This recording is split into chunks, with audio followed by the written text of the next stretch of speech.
Good morning standard 11। Welcome to e learning class. Properties of liquids हम लोग discuss कर रहे थे। एक इम्पॉर्टेंट टॉपिक आज हम डील करेंगे, बर्नौलीज थ्योरम। लास्ट टाइम इस टॉपिक को मैं इंट्रोड्यूस किया भी था, ठीक है।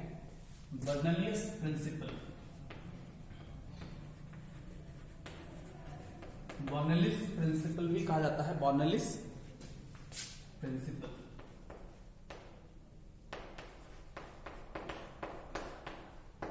ये लिक्विड डायनामिक्स में,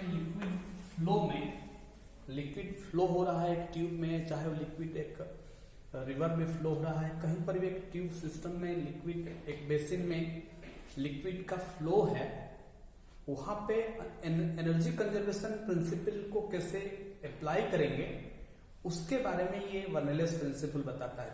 हर सिस्टम में जैसे law of conservation of energy is valid, ये एक यूनिवर्सल लॉ है, law of conservation of energy. Energy is always conserved, it can not be created not be destroyed, ठीक है। तो ये conservation of energy liquid dynamics में भी applicable है। उसका जो इक्वेशन है, उसका जो फॉर्मेट है, ये बर्नौलीज प्रिंसिपल बताता है कि how can we apply this law of conservation of energy in case of a flow of a fluid, ठीक है।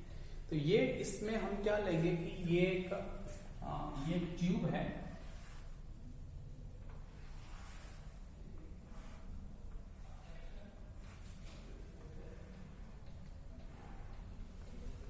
ठीक है। और इस ट्यूब में, ये ट्यूब ग्राउंड से सर्टेन हाइट में है, ये ट्यूब ग्राउंड से सर्टेन हाइट में है। तो ये ट्यूब का लोअर एंड सपोज से ये ए है और ये बी है, ये H1 हाइट में है और ये अपर हाइट जो है ट्यूब का, ये ग्राउंड से कितना हाइट में है, H2 हाइट में है।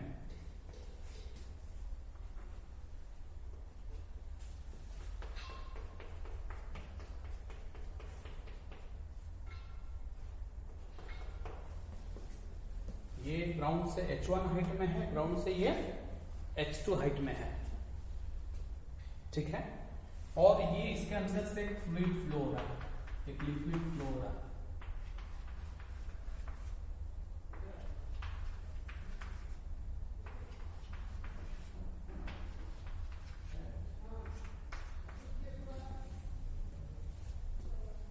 लिक्विड इज फ्लोइंग, ठीक है।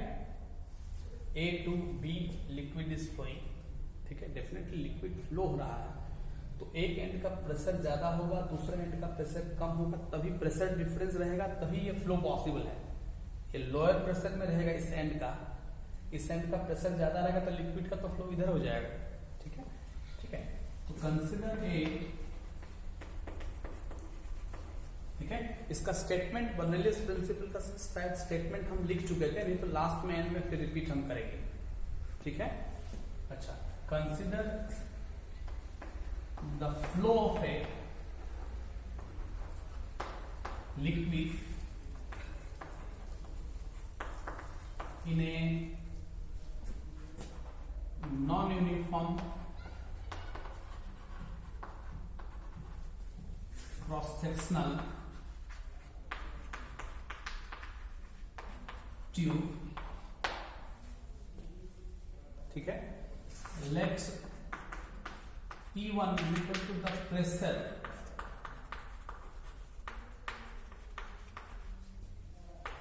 at end A, P2, यहां का प्रेशर P1 है, यहां का प्रेशर P2 है, ठीक है। The pressure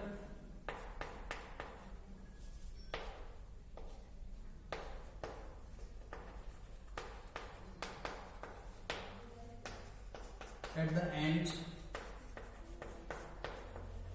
B, P1 P2 pressure है, ठीक है।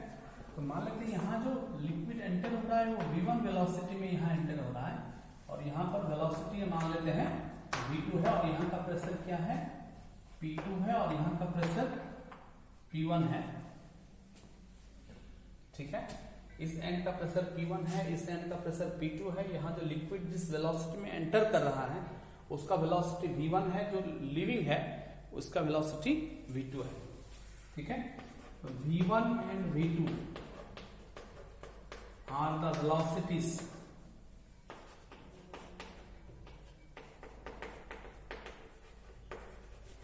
of the liquid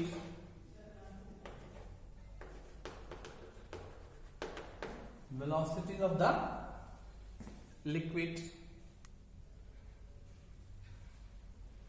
okay, at end A and B, okay,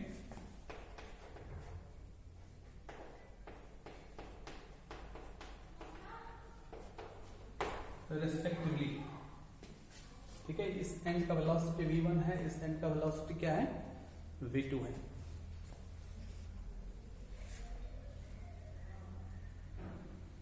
okay,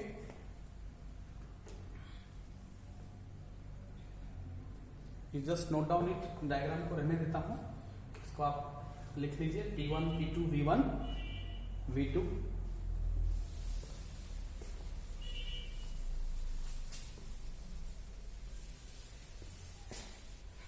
and ए कितना हाइट में है ग्राउंड से, H1 है हाइट में, H2 हाइट में, एंड 2 है, ठीक है।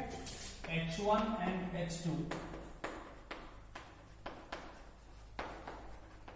Are the heights from the ground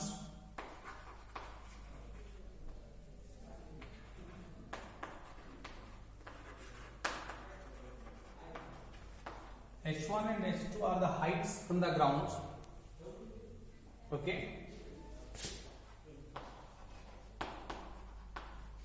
of the tube, ठीक है।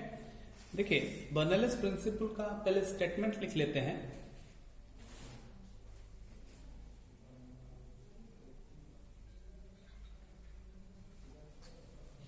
According to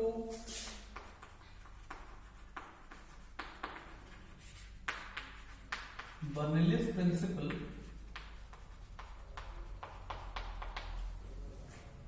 according to Bernoulli's principle, according to Bernoulli's principle, for an ideal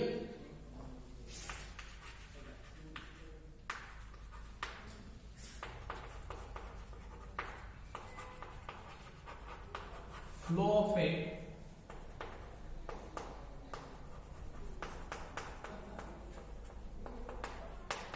incompressible liquid, compressible नहीं होना चाहिए, incompressible liquid, the total energy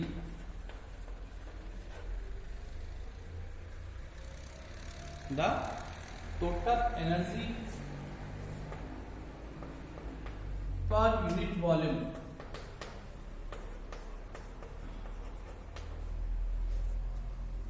ठीक है, remains constant।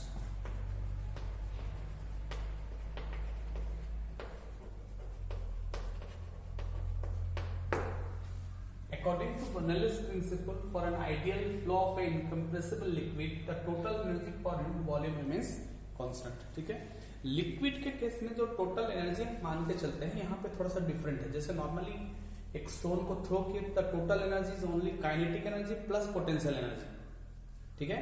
लेकिन जब liquid flow की बात आएगी, जब लिक्विड फ्लो हो रहा है तो इसमें ये H1 हाइट में है तो यहाँ पे इस लिक्विड का तो पोटेंशियल एनर्जी रहेगा, ये H2 हाइट में है तो यहाँ पे इस लिक्विड का तो पोटेंशियल एनर्जी रहेगा। क्योंकि लिक्विड फ्लो कर रहा है तो इसका वेलोसिटी है तो काइनेटिक एनर्जी भी रहेगा। At the same time since there is a pressure difference, there is a pressure difference and P1 is greater than P2, P1 is greater than P2, यहाँ एंड ए का प्रेशर ज्यादा होगा तभी flow possible है, ठीक है। So there is one more energy also, that is the pressure energy. तो ये लिक्विड के फ्लो के केस में 3 एनर्जी इन्वॉल्व है. Total energy means 3 energies. One is the pressure energy, another is the potential energy, another is the kinetic energy. Okay, तो total energy the sum of the pressure energy plus kinetic energy plus potential energy, तीनों का सम है. ठीक है. Okay, you just note down it. I will rub it.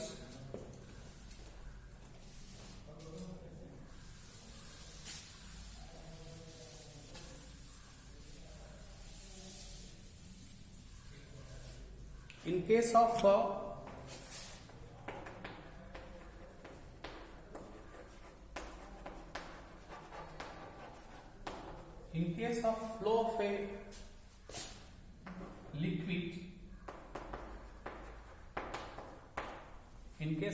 of a liquid, the total energy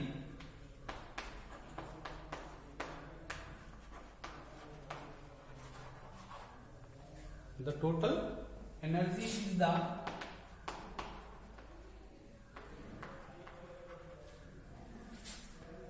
sum of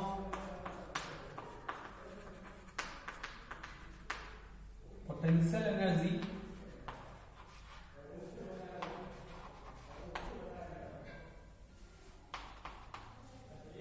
comma kinetic energy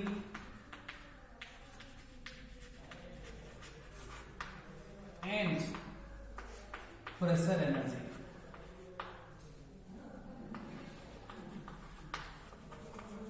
and 3 energy है. एक है potential energy, एक है काइनेटिक एनर्जी, एक है pressure energy. So the total energy the sum of 3. The total energy is the sum of 3. इसको मिटा दिया जाए अभी. अच्छा, अब हम फाइंड करेंगे कि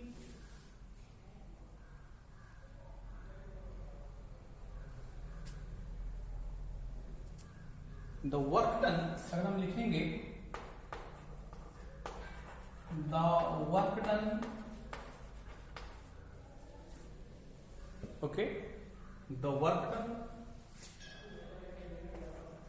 ऑन द लिक्विड. ठीक है, लिक्विड मूव हो रहा है बिकॉज ऑफ द प्रेशर, तो means a force is being applied at the entering end. ठीक है, the work done on the liquid at the entering and,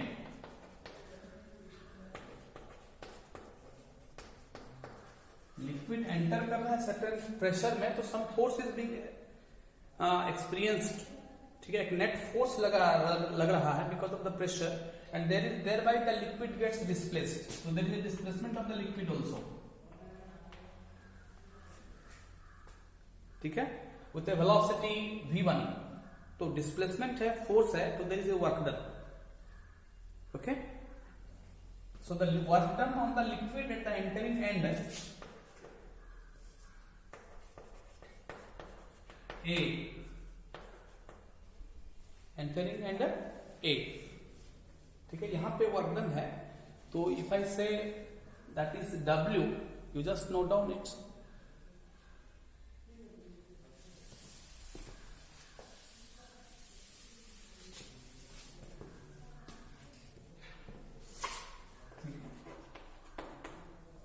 W1. ठीक है, तो this is force into displacement.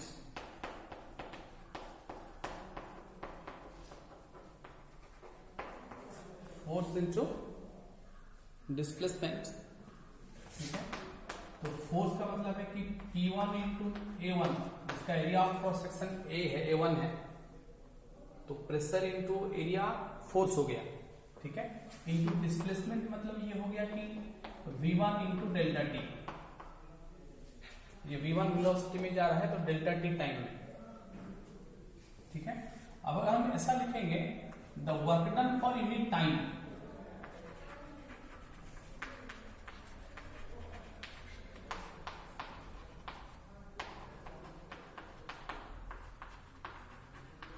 The work done for unit time अगर हम लिखेंगे, ठीक है, तो टाइम डिवाइड हो जाएगा. फॉर यूनिट टाइम कर देंगे तो टाइम को हम ड्रॉप कर सकते हैं. तो this is P1 A1 into V1 हो जाएगा पर यूनिट टाइम अगर हम कहेंगे तो मतलब work done W1 by delta T, W1 by delta T, ठीक है। सिमिलरली हम ऐसे भी लिख सकते हैं कि similarly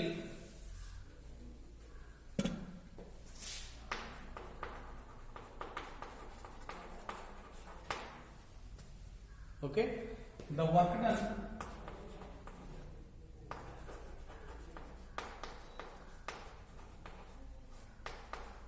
on the liquid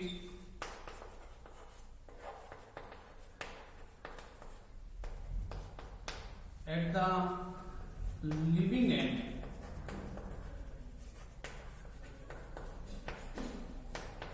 B,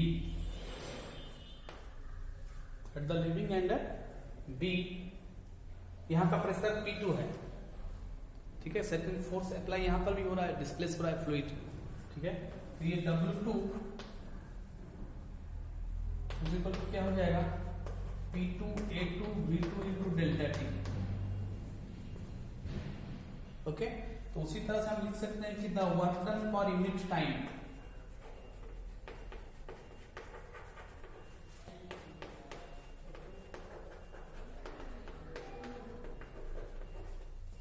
the work done for unit time, ठीक है। तो W2 by डेल्टा T ये हो जाएगा P2 A2 V2, एक हो गया P1 A1 V1, V is the velocity, P is the pressure, A is the area of cross section, ठीक है। तो नेट वर्क डन अगर हम कहेंगे, मैं मिटा देता हूं इसको, the net work done from and A to B,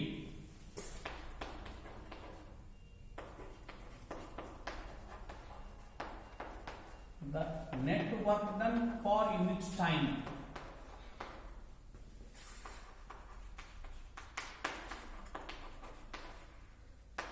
from ends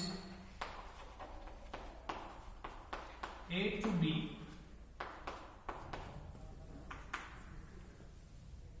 ठीक है। तो ये हो जाएगा W2 minus W1 by delta T, तो ये हो जाएगा P2 A2 V2 minus P1 A2 P1 A1 V1, net work done है, ठीक है। सॉरी, इसको हायर प्रेशर तो P1 एंड है ना, तो net work done W1 minus W2 होगा, ठीक है, because the pressure is more at P1 is greater, ठीक है। ज्यादा वर्क डन से माइनस लेस वर्क डन है, तो P1 A1 V1 minus P2 A2 V2। हम यहां पे देखिए वर्क एनर्जी थ्योरम अप्लाई करेंगे। Net work done is equal to the change in kinetic energy plus potential energy, work done is equal to energy. तो ये work done हमने calculate कर लिया, अब इसको हम इक्वेट करेंगे टोटल एनर्जी से, टोटल चेंज इन एनर्जी से, ठीक है। तो इसमें एनर्जी क्या क्या चेंज हो रहा है, there is a change in kinetic energy, there is a change in potential energy, ठीक है। So therefore this net work done is equal to the change in kinetic energy plus change in potential energy, okay। So accordingly we can now write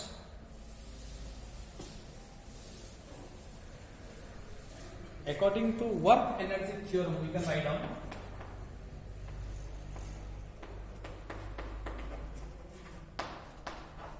according to work energy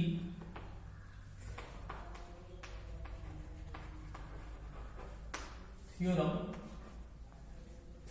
okay, the net work done